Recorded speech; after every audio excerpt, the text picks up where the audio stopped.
Assalamualaikum warahmatullahi wabarakatuh. Perkenalkan, nama saya Muhammad Rifai.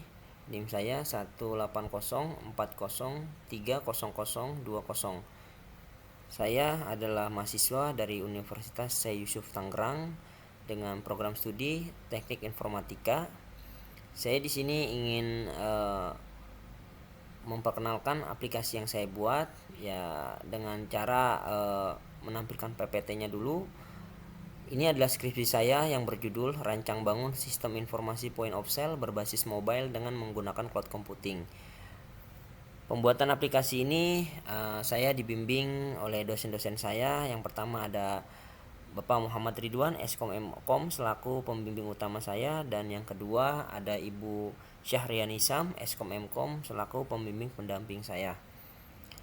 Yang pertama saya akan menjelaskan latar belakang dari skripsi saya ini. Di aplikasi ini dilatar belakangi oleh teknologi yang memanfaatkan internet sebagai terminal pusatnya, yaitu cloud computing. Dengan cloud computing memungkinkan penyimpanan data secara internet dengan kapasitas yang sangat besar tanpa terkendala besarnya penyimpanan pada sistem lokal. Point of sale yang merupakan sistem pencatatan proses penjualan yang dilakukan oleh di suatu perusahaan untuk mendukung proses transaksi jual beli. Sistem yang akan dibangun merupakan sistem dengan berbasis mobile dan memanfaatkan teknologi cloud computing sebagai media implementasinya. Sistem ini dapat mempermudah pengguna sistem dalam melakukan perhitungan transaksi dengan aplikasi mobile dengan penyimpanan data secara real time dan dapat melakukan monitoring setiap transaksi secara online. Lalu saya akan membacakan rumusan masalah. Rumusan masalah di sini yaitu bagaimana dapat mengimplementasikan rancang bangun aplikasi point of sale dengan menggunakan cloud computing pada kedai kopi di Riana House. Lalu yang kedua, tujuan dan manfaat. Tujuan aplikasi ini dibuat yaitu tujuannya untuk pembuatan sistem aplikasi ini yaitu untuk membangun sistem informasi penjualan pada kedai kopi shop di Riana House dalam mencatat transaksi penjualan langsung dan pembuatan laporan secara akurat. Yang kedua, manfaat. Manfaat pembuatan sistem aplikasi ini adalah untuk mempermudah proses transaksi penjualan dan membuat laporan secara akurat pada kedai kopi di Riana House. Lalu ada tujuan penelitian.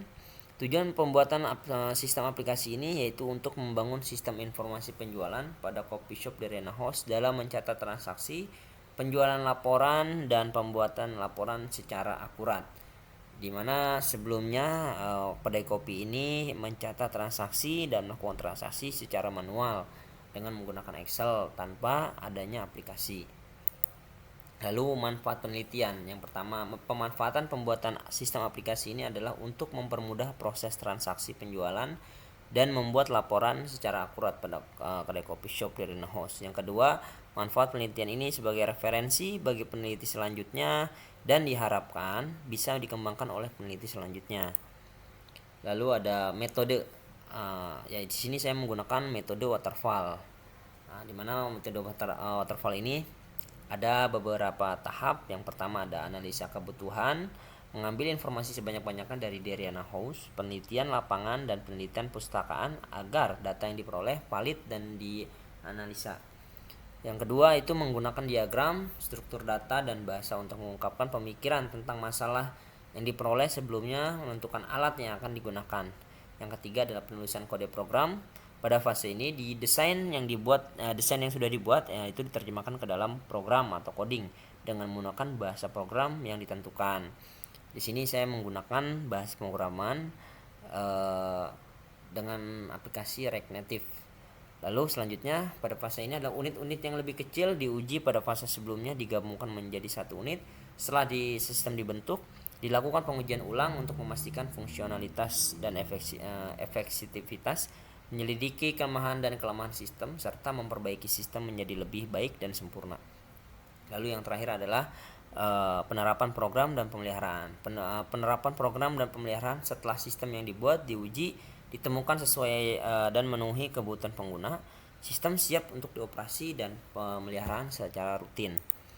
Lalu ada metode pengumpulan data. Yang pertama saya melakukan observasi dengan datang ke kedai kopi di Riana House. Lalu saya melihat sistem yang berjalan saat ini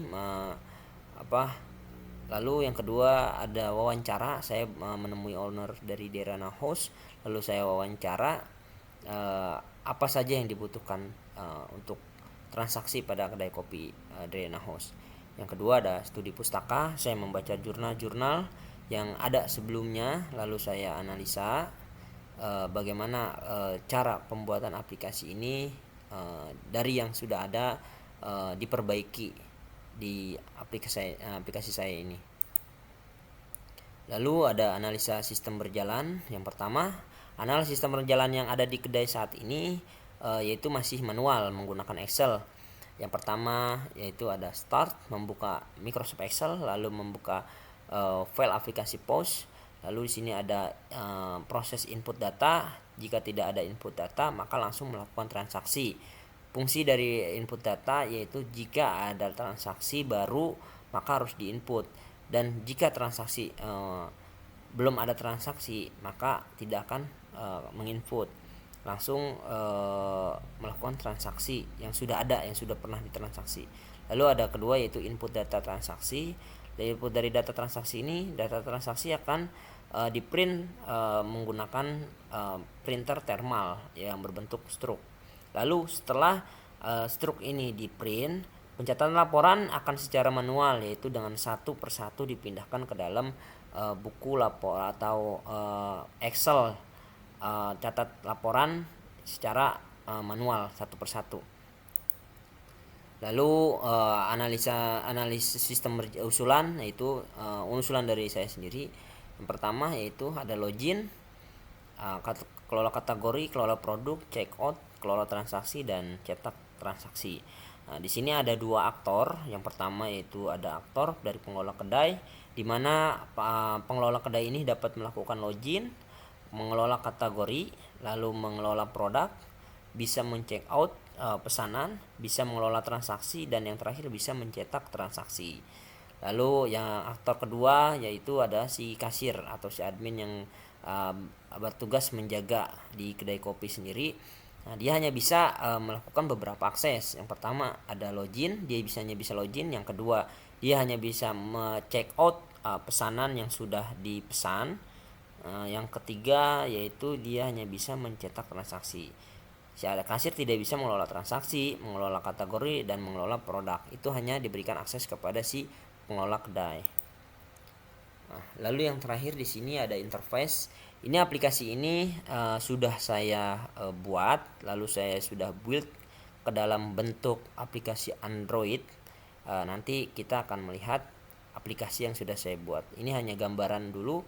Yang pertama ada splash screen dari si aplikasi, lalu yang kedua ada tampilan menu login, menu password gitu. Terus yang selanjutnya yang ketiga ada tampilan menu utama. Setelah kita login, kita akan masuk menu utama, di mana di sini ada beberapa menu yang bisa kita pilih atau kita pesan.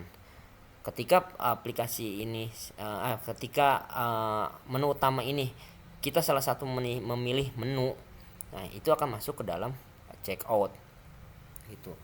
Lalu setelah customer memilih menu yang sudah dipilihnya, itu akan masuk ke dalam checkout. Nah, setelah di checkout, kita akan melakukan nominal pembayaran. Akan masuk ke tampilan selanjutnya, yaitu menu pembayaran. Gitu. Setelah menu pembayaran selesai, nah itu kita bisa langsung cetak struk. Gitu. Laporan akan masuk ke dalam penyimpanan data yang dimana tadi saya sebutkan dengan menggunakan cloud computing.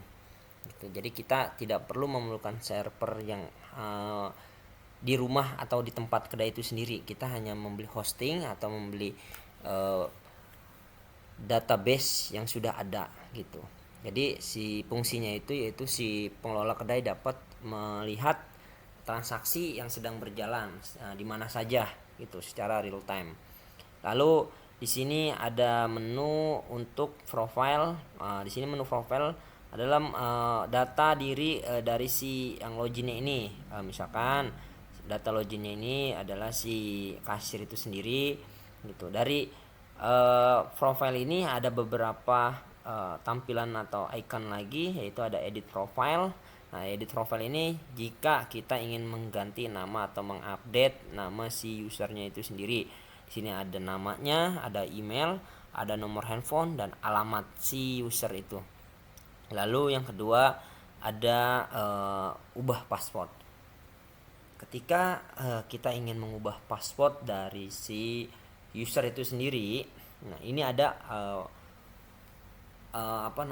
edit password atau mengubah password. Di sini ada password lama, dimasukkan password lamanya, lalu yang kedua ada password baru, dan yang terakhir adalah konfirmasi password baru, lalu submit. Nah gitu. Setelah itu ada menu sign out atau logout. Nah ketika kita klik menu logout atau sign out lagi, ini akan masuk lagi ke tampilan yang kedua tadi ini, yaitu menu di login gitu. Nah selanjutnya kita akan melihat aplikasi yang sudah saya buat gitu. Baik, di sini saya sudah masuk ke HP saya, sudah menggunakan HP saya nih. Di sini ada aplikasi Dariana Post, itu adalah aplikasi yang sudah saya buat, yang sudah dibuild ke dalam aplikasi Android. Oke, kita akan coba masuk. Oh iya, untuk masuk ke dalam aplikasi ini itu memerlukan jaringan internet. Jadi mau bisa pakai WiFi ataupun pakai data gitu. Ketika kita sudah masuk ke dalam jaringan internet, nah kita baru bisa membuka aplikasi dari Anapost. Oke, kita akan buka. Nah, di sini akan menampilkan splash screen saat pembuka awalan menu aplikasi. Nah, di sini akan langsung masuk ke menu tampilan login. Nah, kita akan masukkan username-nya, yaitu user at gmail.com. Nah, kita masukkan passwordnya user 123. Oke, nah ini kita akan coba masuk ya. Oke, kita sudah masuk ke dalam tampilan menu utama. Nah, di sini ada beberapa menu yang ada di kedai kopi Dariana House. Nah, ketika kita ingin memesan menu yang ada di sini, kita cukup klik contohnya avocado coffee ya. Kita akan klik detail. Nah, di sini kita ingin masukkan jumlah pesanan. Kita mau pesan avocado kopi ini berapa? Misalkan 1 atau 2. Oke, saya akan masukkan contohnya 1 ya. Oke. Masukkan keranjang. Nah, sukses menambahkan ke keranjang. Nah, ketika sudah sampai sini, kita hanya perlu masuk ke dalam cart atau menu keranjang, checkout. Nah, menu yang sudah kita pesan tadi akan masuk ke dalam cart atau keranjang. Nah, kita akan melakukan pembayaran ya. Klik pembayaran, masukkan nominal pembayaran. Nah, kita masukkan aja 50.000. Nah, kita akan klik bayar. Oke, di sini total kembalian akan ditampilkan. Nah, kita tadi membeli harga avocado coffee seharga 20.000, kita masukkan nominalnya 50, nah, akan kembalian 30.000. Oke. Nah, selanjutnya transaksi tadi itu akan masuk ke dalam database Firebase gitu. Nah, yang selanjutnya kita akan klik user. Nah, di sini adalah menu dari si user. Itu ada pertama ada edit profile. Nah, edit profile ini ada nama, email, nomor HP dan alamat si user. Nah, itu semua yang sudah saya jelaskan tadi ya, yang di PPT sebelumnya. Lalu yang kedua ada change password. Nah, sini adalah masukkan password lama, password baru, konfirmasi password baru. Ketika kita ingin mengganti password password login kita. Lalu sini ada history. Nah, history di sini adalah melihat history untuk menu yang sudah dipilih atau sudah melakukan transaksi. Nah, di sini tadi kita memilih avocado coffee ya. Nah, dengan total total harga kembalian 10.000. Oh sorry,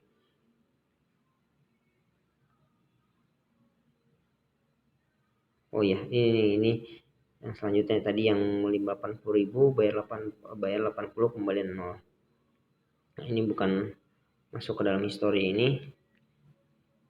Nah, inilah history, yaitu yang masuk yang tadi Agustus tanggal 28. Nah, ini masuk total harga 20.000, bayar 50, kembalian 30.000. Nah, ini historinya. Lalu yang terakhir ada check out. Nah, check out ini adalah untuk kembalinya ke dalam menu login. Kita akan klik coba check out. Nah, dia akan kembalikan tampilan ke menu login. Baik, mungkin itu saja yang bisa saya sampaikan dari aplikasi yang saya buat. Kurang lebihnya saya mohon maaf. Nah, selanjutnya kita akan masuk ke menu, masuk ke bagian expo. Expo ini saya menjelaskan ke beberapa audiens yang emang ingin menanya aplikasi saya. Nah, ditunggu, saya akan kita akan lihat videonya.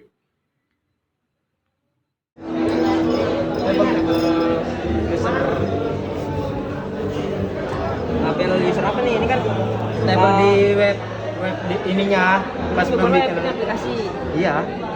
Label yang di aplikasinya apa aja? Kayak username apa? Nah, tabelnya itu kita ada nih, ada bentuknya ini yang udah jadi video ya, karena laptopnya lagi masalah. Ini video yang udah jadi. Jadi ini tuh label untuk pertama login itu kita ada email. Nah, user email. Nah, lalu masukkan password. Nah, barulah login.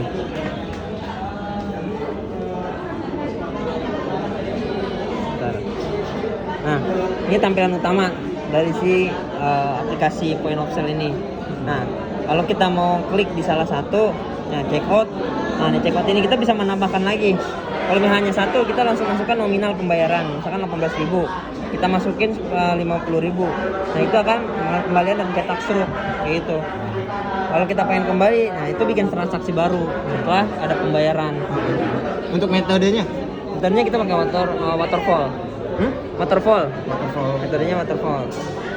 Jadi metode waterfall itu kita tidak bisa lanjut kalau emang di salah satunya belum ada yang selesai. Belum ada yang selesai. Ya, nah ini untuk Nah, selain itu kita ada menu profile. Nah, di sini ada menu profile, lalu ada ubah paspor. Nah, ada juga logout. Logout akan kembali ke menu utama lagi. Oke. Terima kasih. Siap.